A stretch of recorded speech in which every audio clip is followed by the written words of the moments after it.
Ümumiyyətlə dünya özü özlüyündə azdır. Ümumilikdə dünya və insanın o dünyada olan hissəsi azdır. Nə qədər yaşayır insan? Ümumiliklə insana verilən müddət azdır və sənə də o azdan qalan da azdır. Və buna görə də yəni insan bilməlidir ki, dünya ərəb sözüdür. Dünya sözünün iki mənası var.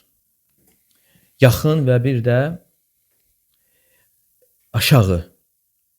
Dünya aşağı, dəyərsiz deməkdir və bir də yaxın, yəni sürətlə gəlib keçir. Və insan özündən götürə bilər 40 yaş, 50 yaş, 60 yaş. Elə bil ki, bir gün, günün bir hissəsi kimi gəlib keçir. Hətta qiyamət günü Allah Teala sual verəcəkdir. Kəm ləbithtum fil ardı ədədə sinin. Yer üzərində nə qədər qaldınız? Qalu ləbithnə yevmən əbada yevm. Deyəcəklər bir gün və yaxud da günün bir hissəsini qaldıq.